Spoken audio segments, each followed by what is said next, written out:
January 2007, Oakland County Normal News. I'm Mikey Evans. Industrial hemp poised to become major crop by Sue Rosler, Farm and Ranch Guide, December 21st, 2006. Bismarck. Industrial hemp could easily become a leading alternative cash crop for the future of North Dakota. After all, it has been growing wild for decades in the state, so proficiently that it has even been classified as a noxious weed. But producers and agricultural officials are rediscovering the crop's agricultural value and have been working hard to allow hemp to be grown here. And beginning January 1st, North Dakota farmers may be able to get in on the value-added ag side of the crop, as the state will be the first in the nation to issue licenses to farmers to grow industrial hemp this spring. There is high consumer demand for industrial hemp, which has nearly 30,000 uses.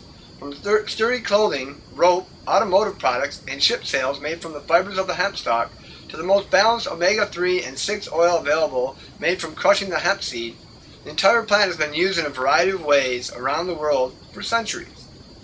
Products, including high-quality flour and snack bars, and fine lotions and cosmetics made from hemp, have been making huge inroads in recent years, with the U.S. importing more and more hemp items each year as consumer demand increases. That and the fact it can grow and thrive in Dakota makes it attractive to North Dakota producers, according to Dave Monson, a farmer in northeastern North Dakota. It's a good cash crop, no doubt about it, said Monson, who farms near Osnabruck, about 25 miles south of Canada and 40 miles west of Minnesota. Monson, who is also a state representative in the North Dakota House of Reps, grows wheat, barley, canola, and some soybeans, and now he wants to add hemp to his crop lineup. Monson was the first legislator in the state to recognize industrial hemp's value after farmers in Manitoba began growing it in the late 1990s, and has been spearheading legislation to legalize growing the crop here ever since. It wasn't just that Monson noticed his Canadian neighbors taking off a crop in wet years when he couldn't get anywhere near the yields he hoped for his crops. His interest was also piqued by the fact that industrial hemp was proving to be a good rotational crop, particularly well known for crowding out weeds and breaking the weed cycle. In addition, growing hemp did not require a bunch of chemical applications, with the exception of fertilizing with a nitrogen product. It's usually wet here on the west edges of the Red River Valley, and so with the rocky soil, we can't raise sugar beets or potatoes, Monson said. Since 1993, we've had scab in our wheat nearly all the time, and hemp looked like a good alternative crop for us, particularly since the Canadians are growing it with success 25 miles to the north. The only year in recent times that Monson didn't find scab in his wheat crop was 2006, although with the heavy precipitation this spring, it looked like another wet growing season. A drought hit the entire state in June, and for the northeastern corner, it was good news. We've got a lot of 50 bushel per acre wheat. The best was 54 and the worst was 33. The price was fairly decent too, he said. However, even Monson realizes that 1 year out of many is not enough to keep a farmer in business, let alone making a profit. Like many other producers, Monson works off the farm too. In addition to being the current assistant majority leader in the state house, Monson is also a part-time superintendent at the K-12 school in Edinburgh. Farming is in his blood, however, and he traveled to Canada several times over the years to watch the hemp growing and to talk to producers there to learn more about it. Growing hemp is a lot like growing a hardy variety of canola, he said. It's a dark green crop and grows healthy and very tall, 10 to 12 feet tall. From a distance, it looks like nettles growing. Monson said, as far as he knows, Sclerotinia, white mold, was the only disease to affect hemp, but even that was rare. It looked like a very good alternative crop, he added. One thing that appealed to him was the plant's hardiness. One time, a major windstorm hit the region, packing 100-mile-per-hour winds, and the Canadians still got a crop off. He said the winds laid the hemp crop over flat in the fields, but it just started growing back up again, and they made a crop. Monson is excited that he may be able to grow hemp next spring. I'll stop in January 2nd and fill out an application, Monson said, adding that he has heard lots of farmers discussing the possibility of growing the crop in the future. Roger Johnson, North Dakota Agricultural Commission, doubts there will be more than a couple handfuls of farmers applying for a license right away. For one thing, no one knows if the Drug Enforcement Agency, or DEA, will turn down the farmer's license. Johnson has been working right along with Monson and others for more than a decade to try to get permission to grow the crop in North Dakota. Industrial hemp has had the misfortune of being tied in with marijuana since World War II ended.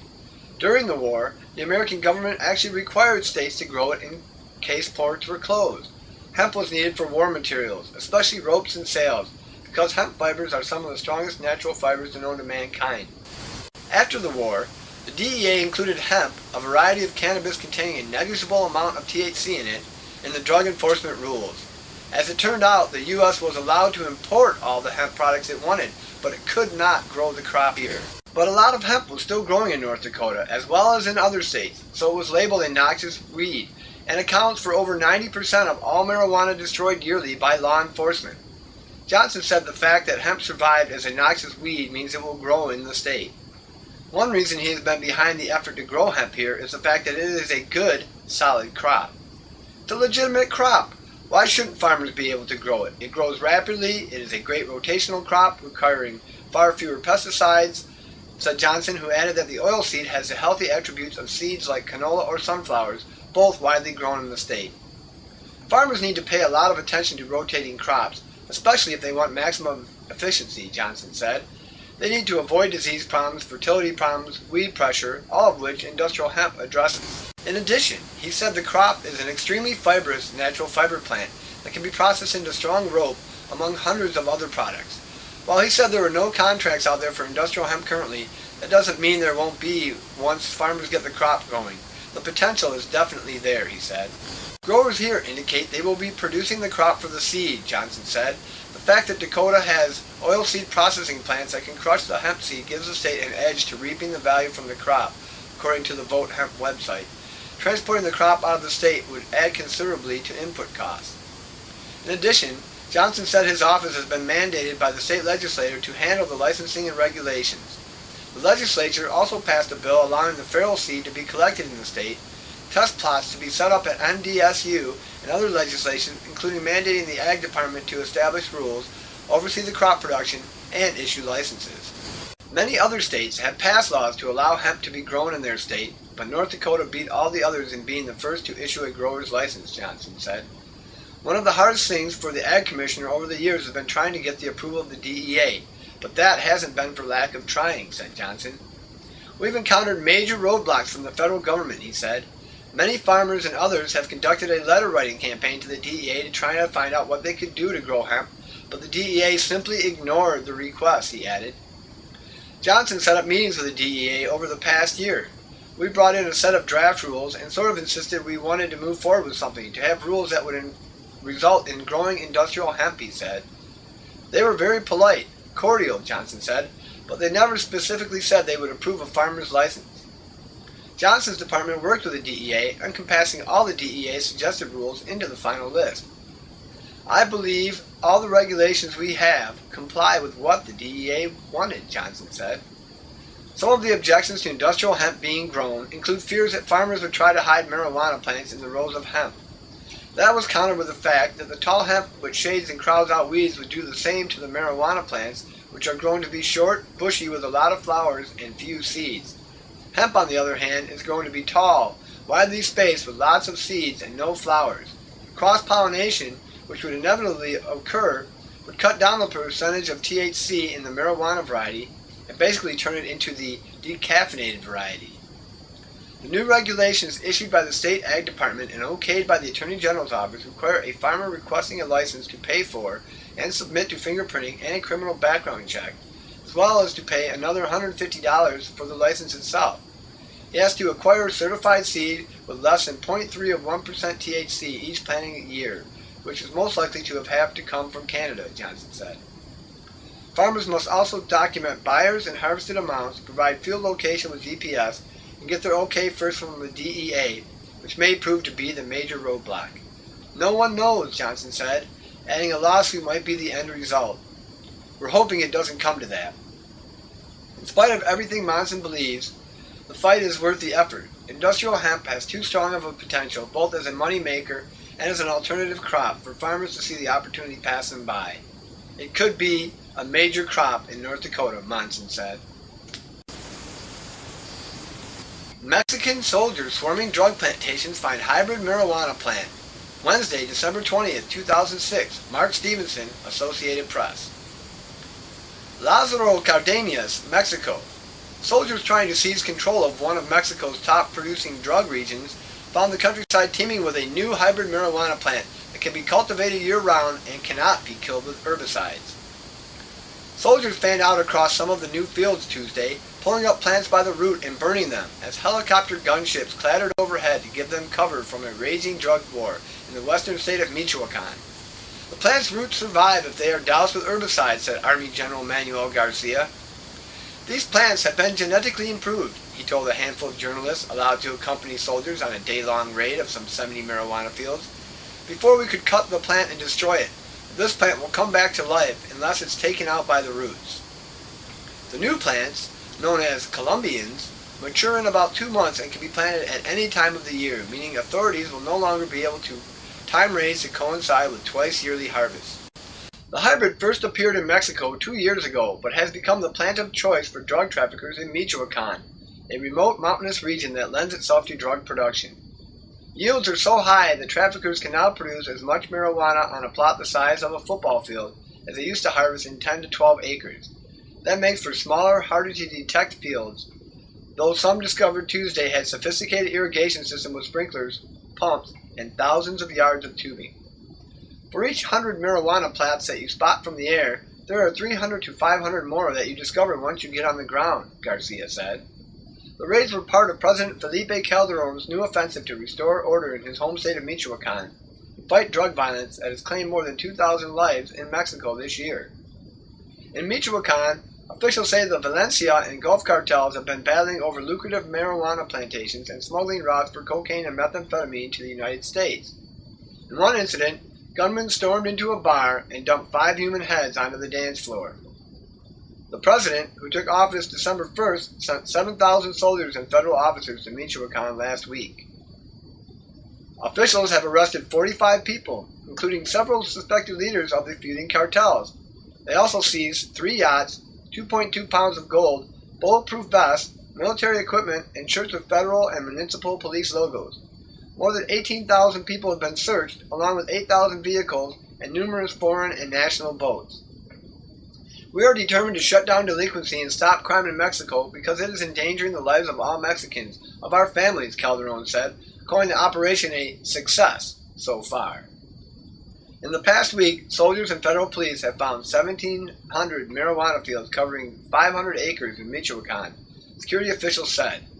Officials estimate the raids could cost the cartels up to $626 million, counting the value of plants that have been destroyed and drugs that could have been produced with seized opium poppies and marijuana seeds.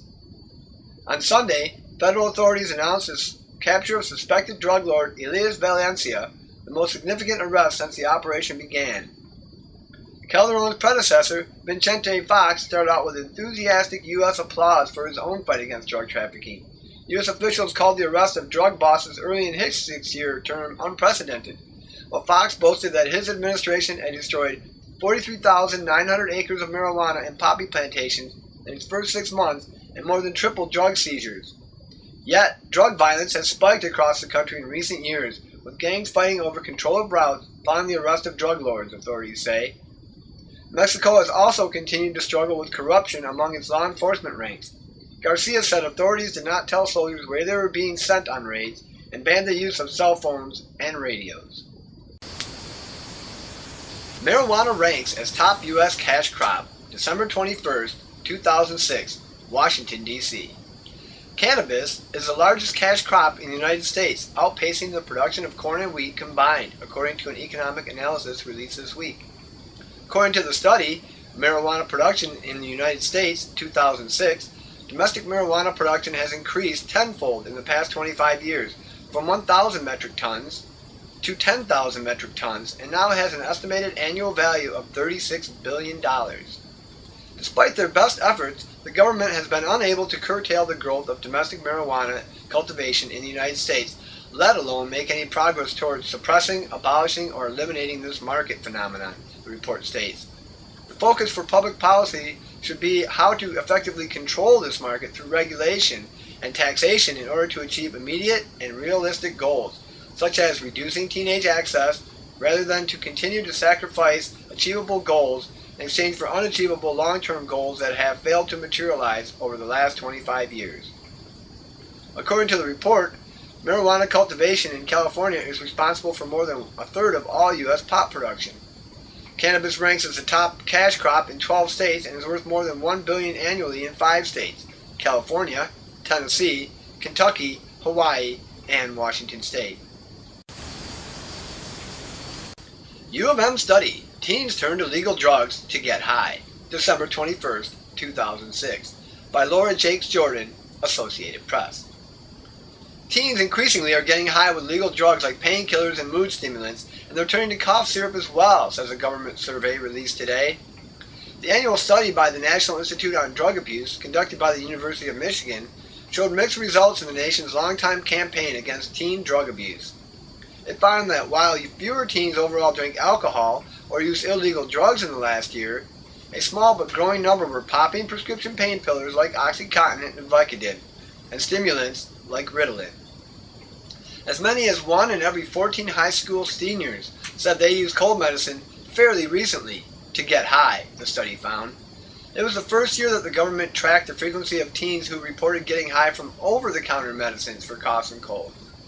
It's bad that kids are buying cough syrup and using it this way. It's not good for them, said John P. Walters, director of the White House Office of National Drug Control Policy. Teens taking too many painkillers is troubling as well, Walters said, knowing that the kids may be pilfering the pills from their parents' medicine cabinets. This is one thing you can do. Take the pills that are no longer being used and throw them away. Get rid of them, he said in an interview. The rise in prescription drug abuse was a troubling conclusion in a study that Walters described as good news overall because of the drop in teen use of alcohol, cigarettes, marijuana, and other illicit substances. An estimated 840,000 fewer teens reported using illegal drugs now compared to 5 years ago, he said. The annual study, in its 32nd year, surveyed 50,000 students in the 8th, 10th, and 12th grades at more than 400 schools nationwide. It found that over in the last year, illegal drug use at all 3 grade levels dropped, if only slightly. An estimated 36.5% of high school seniors reported using illicit drugs at some point in the year. Marijuana remained the single most abused drug among teens, although its use also dropped slightly within all 3 grades. Nearly 12% of 8th graders reported using it, compared to 25% of 10th graders and 31% of high school seniors. 1/3 of 8th graders said they had consumed alcoholic beverages, compared to more than a half of 10th graders and 2/3 of seniors surveyed. That also was a small decrease among the 3 grade levels, but the number of 10th and 12th graders who reported getting drunk increased slightly. Comparatively, the number of teens who got high from medicines and household items instead of illegal drugs was small. They included nearly 10% of high school seniors admitted to using excessive dosages of Vicodin, a slight increase over the last year. 9% of 8th graders sniffed glue, spray paints, cleaning fluids, or other inhalants, down slightly. 3.6% of 10th graders got high off Ritalin, up 0.2% from the last study. Ritalin is used normally to combat effects of attention deficit disorder. That teens are turning to cough syrup to get high is particularly alarming, experts said, because the medicine is cheap and easy to get. Moreover, few people, teens and their parents alike, recognize the dangers of overdosing on the otherwise safe and legal drugs. There is this mistaken belief that intentionally abusing prescription and over-the-counter drugs is somehow safer than abusing street drugs, said Steve Pasteur, President and Chief Executive of the New York-based Partnership for a Drug-Free America. But parents don't realize that this is about your kids taking 6 pills with a beer. In its own surveys, the partnership has seen an increase over 3 years in the number of kids who said they get a buzz from cold medicines that contain dextromethorphan, commonly known as Dex or the Skittles. People may say this is a passing fad, but it represents a whole new tier of substance abuse, Pasteur said. Seriously, man, pot won't make you a junkie. 2 new studies show marijuana is not a gateway to harder drugs. December 24th, 2006, by Bruce Merkin, Communications Director, Marijuana Policy Project. 2 recent studies should be the final nails in the coffin of the lie that has propelled some of the nation's most misguided policies. The claim that smoking marijuana somehow causes people to use hard drugs, often called the gateway theory. Such claims have been a staple of the White House Office of National Drug Control Policy under President Drug Czar John Walters, Typical is a 2004 New Mexico speech in which, according to the Albuquerque Journal, Walters emphasized that marijuana is a gateway drug that can lead to other chemical dependencies. The gateway theory presents drug use as a tidy progression in which users move from legal drugs like alcohol and tobacco to marijuana, and from there to hard drugs like cocaine, heroin, and methamphetamine. Thus, zealots like Walters warn, marijuana is bad because it leads to things that are even worse. It's a neat theory, easy to sell. The problem is, scientists keep poking holes in it. The two new studies are just the most recent examples. In one National Institute on Drug Abuse funded study, researchers from the University of Pittsburgh tracked the drug use patterns of 224 boys, starting at age 10 to 12 and ending at age 22. Right from the beginning, these kids confounded expectations. Some followed the traditional gateway paradigm, starting with tobacco or alcohol and moving on to marijuana. But some reversed the pattern, starting with marijuana first. And some never progressed from one substance to another at all. When they looked at the detailed data on these kids, the researchers found that the gateway theory simply didn't hold. Environmental factors such as neighborhood characteristics played a much larger role than which drug the boys happened to use first. Abusable drugs, they wrote, occupy neither a specific place in a hierarchy nor a discrete position in a temporal sequence. Lead researcher Dr. Ralph Tarter told the Pittsburgh Post-Gazette it runs counter to about 6 decades of current drug policy in this country, where we believe that if we can't stop the kids from using marijuana, then they're going to go on and become addicts to hard drugs. Researchers in Brisbane, Australia, and St. Louis reached much the same conclusion in a larger and more complex study published last month. The research involved more than 4,000 Australian twins whose use of marijuana and other drugs were followed in detail from adolescence into adulthood. Then, and here's the fascinating part, they matched the real-world data from the twins to mathematical models based on 13 different explanations of how use of marijuana and other illicit drugs might be related. These models range from pure chance, assuming that any overlap between use of marijuana and other drugs is random, to models in which the underlying genetic or environmental factors lead to both marijuana and other drug use, or models in which marijuana use causes use of other drugs, or vice versa. When they crunched the numbers, only one conclusion made sense. Cannabis and other drug use and misuse co-occur in the population due to common risk factors, or a liability that is in part shared. Translated to plain English, the data don't show that marijuana causes use of other drugs, but instead indicate that the same factors that make people likely to try marijuana also make them likely to try other substances. In the final blow to claims that marijuana must remain illegal to keep us from becoming a nation of hard drug addicts, the researchers added that any gateway effect that does exist is more likely to be social than pharmacological, occurring because marijuana introduces users to a provider, peer, or black marketeer, who eventually becomes the source for other illicit drugs. In other words, the gateway isn't marijuana, it's laws that put marijuana into the same criminal underground with speed and heroin. The lie that marijuana somehow turns people into junkies is dead. Officials who insist on repeating it as a way of squashing discussion about common sense reforms should be laughed off the stage. I'm Mikey Evans, and that was the Marijuana Report.